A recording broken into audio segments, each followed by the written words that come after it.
আজকের এপিসোড সালাউদ্দিন সাহেবের নিয়া। উনি বিএনপির সবচেয়ে গুরুত্বপূর্ণ নেতা, মানে দ্বিতীয় প্রধান নেতা বলা যাইতে পারে, অপেক্ষাকৃত তরুণ নেতা। সারা দেশের মানুষের আগ্রহ আছে কলে সালাউদ্দিন সাহেবের বিষয়ে, আমার আছে। হ্যাঁ, আমার ওনার খুব পছন্দই হয়। কেন হয় বলি। প্রথমত, উনি দারুণ সুদর্শন একজন মানুষ।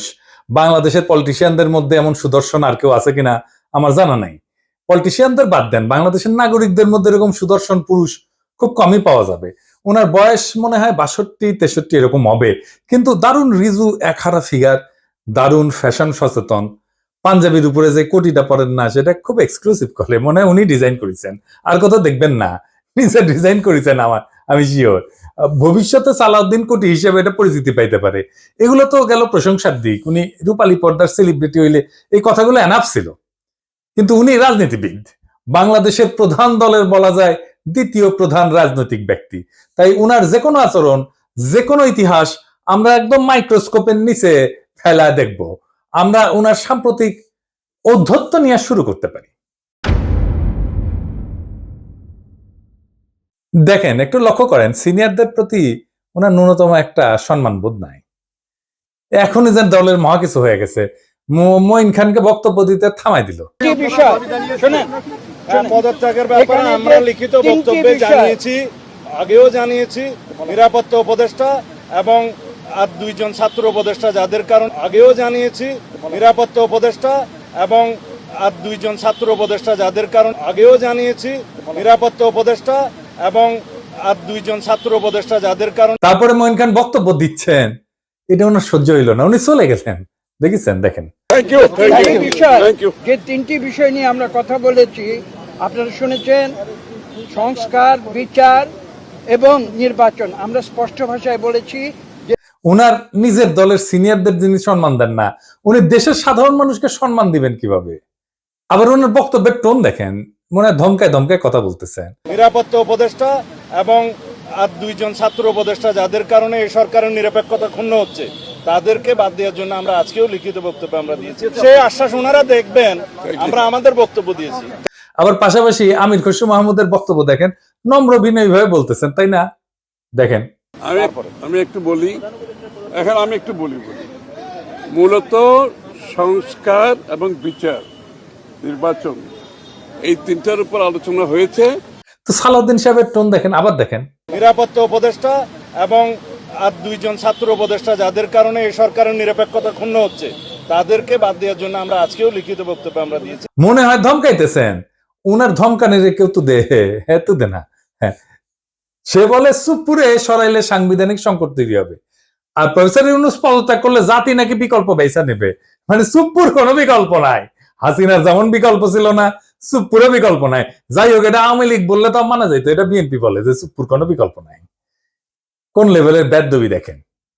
সালাউদ্দিন সাহেবকে নিয়ে কয়েকটা প্রশ্ন উঠছে বলে, খুব গুরুতর প্রশ্ন, যেটার জবাব উনারে দিতেই হবে, বিএনপিকেও দিতে হবে। কারণ বিএনপি ক্ষমতায় যাইতে চায়, সরকার গঠন করতে চায়, এবং বিএনপির মুখপাত্র সালাউদ্দিন সাহেব।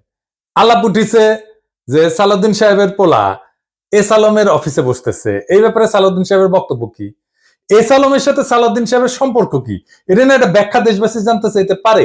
সারা দেশে একটা ধারণা প্রবল, সালাউদ্দিন সাহেব শেখ হাসিনার ক্যাশিয়ার, দুর্বৃত্ত অলিগার্ক এস আলমকে, তার বাণিজ্যিক সাম্রাজ্যকে প্রোটেকশন দিতেছেন। সালাউদ্দিন সাহেবের স্পষ্ট বক্তব্য দেওয়া উচিত, বিএনপির স্পষ্ট বক্তব্য দেওয়া উচিত। সালাউদ্দিন সাহেব যখন ধরা পড়ছিলেন, গুম হয়েছিলেন যে বাসায়, ওইটা এস আলমের একজন কর্মচারীর বাসা ছিল। অদ্ভুত ব্যাপার না? ফিরে আসলেন, যে গাড়ি চললেন, সেটাও একজন এস আলমের গাড়ি। সালাউদ্দিন সাহেব গুম কমিশনে জবানবন্দি দিচ্ছেন, এটা সত্য।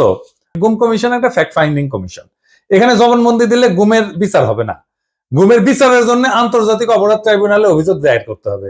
সালাউদ্দিন সাহেব আন্তর্জাতিক অপরাধ ট্রাইব্যুনালে কোনো অভিযোগ জমা দেন নাই, আজকা পর্যন্ত জমা দেন নাই। এটা নিয়ে ইলিয়াস বলছিল, ইলিয়াসকে কি গালাগালি সবাই। ইলিয়াস তো ভুল বলে নাই। সালাউদ্দিন সাহেবের গুমের বিচার হোক, উনি ট্রাইব্যুনালে অভিযোগ দায়ের করেন। উনি কেন করেন নাই এখনো পর্যন্ত অভিযোগ দায়ের, এই প্রশ্ন ওনাকে করাই যায়, এবং রাজনৈতিক নেতা হিসেবে এটার জবাব ওনাকে দিতেই হবে। এবার আসি ওনার গুম হওয়ার পরের ঘটনা নিয়ে।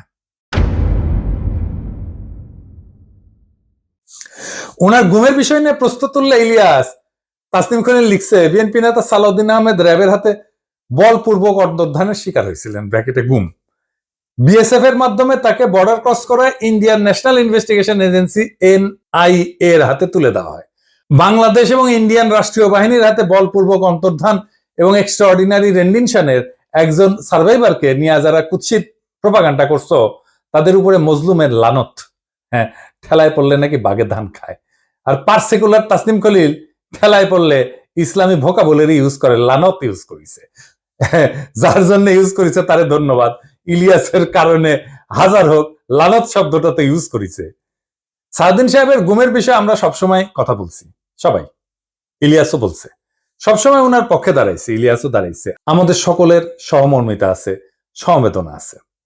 কিন্তু গুম পরবর্তী সময় ওনার কিছু কাজকর্ম প্রশ্নের উদ্বেগ করছে, যার জবাব ওনাকে দিতে হবে, কারণ উনি পলিটিশিয়ান। যাই হোক, উনি গুম হয়েছেন, এটার কারণে ওনাকে কোনো ইনডেমনিটি দেওয়া তো সম্ভব না। সম্ভব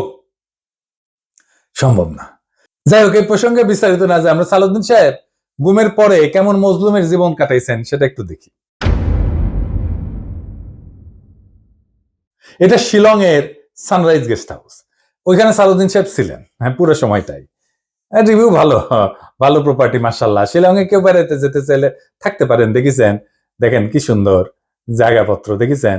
এখানে সব ব্যবস্থা ভালো। ভিতরে যেখানে সালাউদ্দিন সাহেব দর্শনার্থীদের লুঙ্গি পরে দেখা দিতেন, সেটার ছবিও আছে, মিলাই দেখে নিয়েন। অতি আনন্দময় সফরের নিশ্চয়তা দিলাম, বিফলে মূল্য ফেরত দেওয়া হবে। আমরা কলে এই সানরাইজ গেস্ট হাউস কোনো পয়সা করে দেয় নাই বিজ্ঞাপনের জন্য, ফ্রি করলাম আর কি। পরিবেশটা সুন্দর না, কোনো হইচই আছে? হ্যাঁ, নাই। এখানে কিন্তু পুরো সময়টাই কাটাইছেন।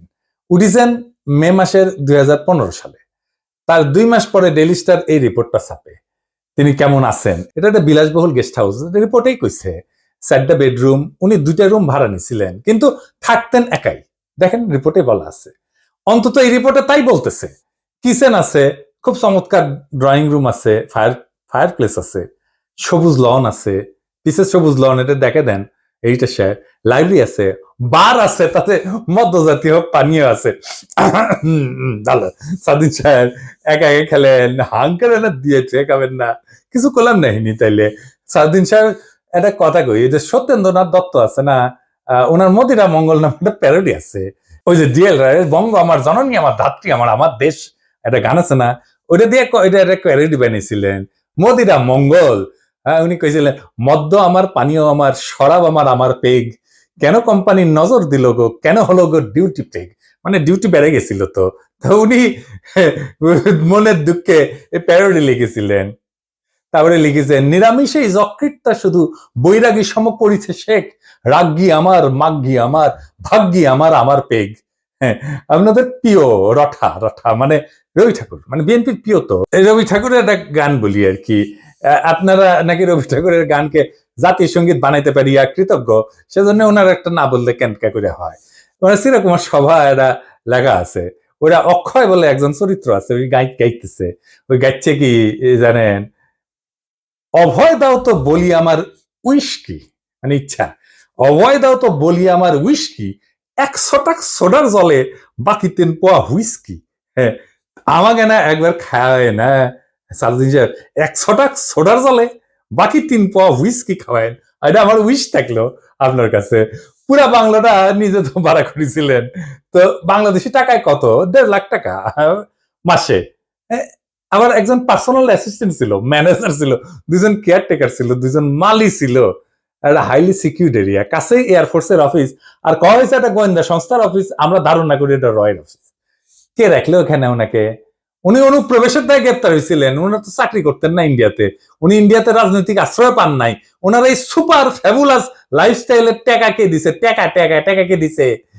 উনি আয় করেন নাই, তাহলে টাকা কি বাংলাদেশ থেকে পাঠানো হয়েছে হুন্ডি করিয়া?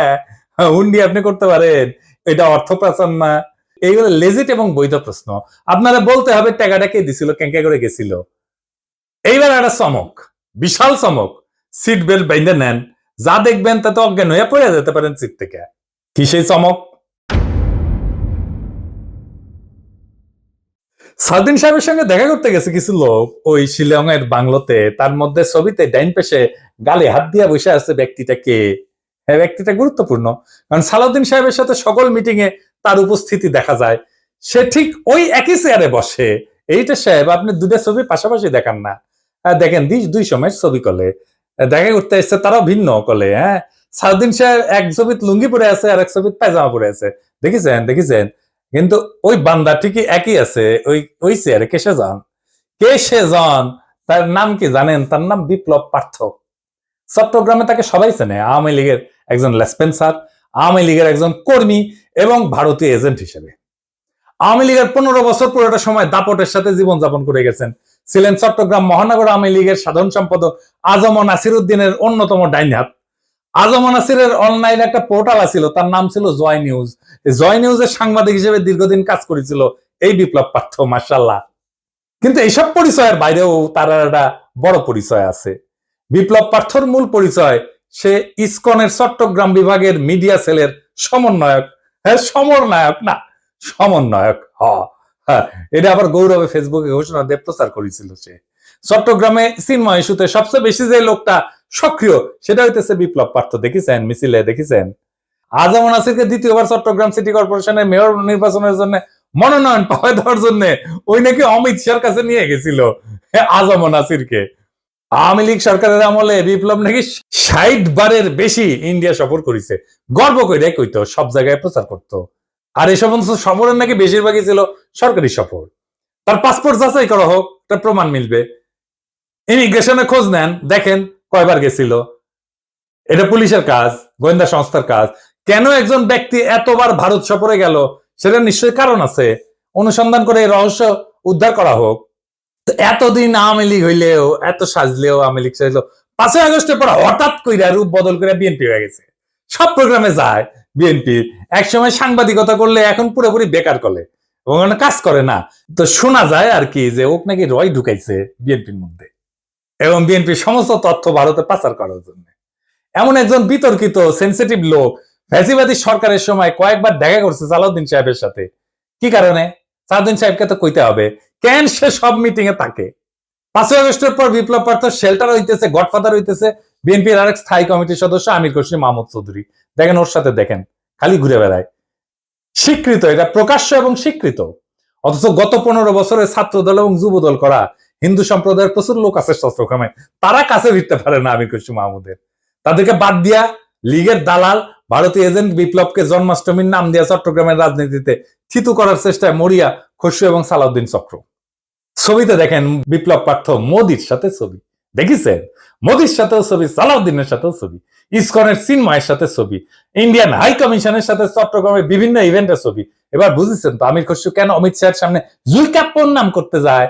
কানেকশন বুঝেন? আমির খসরু, সালাউদ্দিন, ইসকন সব বরাবর। আর একটা ইস্যু আছে, সেটা হইতেছে মরাল ইস্যু। আমার স্কুলে বড় ভাই ডাক্তার ফিরোজ খুব ভালো ছাত্র ছিলেন। ডাক্তারি শেষ কইরা উনার ক্যারা উঠেছিল, উনি পলিটিক্স করবেন। খালেদা জিয়ার অ্যাসাইনমেন্ট অফিসার ছিলেন, খুব দাপুটের নেতা ছিলেন বিএনপির। শুনতাম উনি নাকি দুর্নীতি করে ফাটাই ফেলিছে। হ্যাঁ, তারপরে শুনি 1/11 পর অস্ট্রেলিয়াতে গেছে। একটা ছোট্ট ঘরে 2 মেয়ে সহ পুরা পরিবার নিয়ে থাকতেন। ওই একই ঘরে থাকা, ঘুমানো। নিজে নাইট গার্ডের চাকরি করেছেন ডাক্তার হইয়া। হারিস চৌধুরী সিলেটের জমিদার বংশের ছেলে ছিল। রাজনীতি করে এসে সব হারিয়েছিলেন। 1/11 পরে থাকতেন পান্তপথে, খুবই দিনহীন ভাবে, পরিচয় লুকায়। মারাও গেছেন পরিচয় লুকায়, বেওয়ারিশ হিসাবে তাকে দাফন করা হয়েছিল। নিরাপত্তার কারণে পেট চালানোর জন্য চাঁদনি চকে কাপড়ের দোকানে কর্মচারীর কাজ করতেন। সেরা পাঞ্জাবি পরতেন, রিক্সায় চড়ার পয়সা ছিল না, হাইটে যেতেন। মির্জা ফখরুল নিজেই বলছেন, এই আওয়ামী লীগের আমলে বিএনপির নেতা কর্মীরা বাড়ি ছাড়া হয়ে ঢাকায় এসে রিক্সা চালায়, উনি কান্দিছিলেন, ফ্যাস ফ্যাস করে কান্দিছিলেন। আর আপনি সালাউদ্দিন সাহেব রাজার হালে থাকেন, শিলংয়ে লজ্জা লাগে না সালাউদ্দিন সাহেব? আপনার ভারতে থাকার টাইমে সকল খরচা কিভাবে করেছেন জাতিকে জানাইবেন। ইসকনের সাথে আপনার কি সম্পর্ক সেটাও জানাবেন। জাতির এটা জানার অধিকার আছে। 1975-এ সোহরাওয়ার্দীর বডিগার্ড জয় বাংলা হয়ে যাওয়ার পরে বেশ কিছু বছর কাটাল রানী ইন্ডিয়া ছিল। সেখান থেকে বাংলাদেশে ফিরে আমাদের উপরে স্টিম লোডার চালাইছে, ফ্যাসিবাদের সাথ দিয়ে আবার ভারতে পালায় গেছে। অনেকে বলে হাসিনা পালায় যাওয়ার পরে সালাউদ্দিন নামের এই বিএনপির নেতাকে ভারত বাংলাদেশে পুশব্যাক করে দিছে। এতদিন আসতে পারেননি উনি, তারপরে 1 সপ্তাহ যায়নি হাসিনা পড়ছে, উনারে পেটে দিল। আগে পাঠাচ্ছিল না। কাকতালীয় ভাবে জীবনের বড় একটা সময় হাসিনার চেয়েও বেশি সময় ভারতেই ছিলেন। তো এই সালাউদ্দিন সাহেব ইদানিং হাসিনার মতো উদ্ধতভাবে কথাবার্তা বলা শুরু করেছেন। সামনে ওনাকেও সম্ভবত আমরা হাসিনার প্রতিবেশী হিসেবে ভারতে দেখতে পাবো। মাশাআল্লাহ। সালাউদ্দিন সাহেব, মানুষ আপনারা ইন্ডিয়ান মাল বলে, আপনি শুনেন না, কিন্তু ক্যামেরা ঠিকই শুনে। এই যে দেখেন, আপনারা কয় ইন্ডিয়ান মাল আসিছে।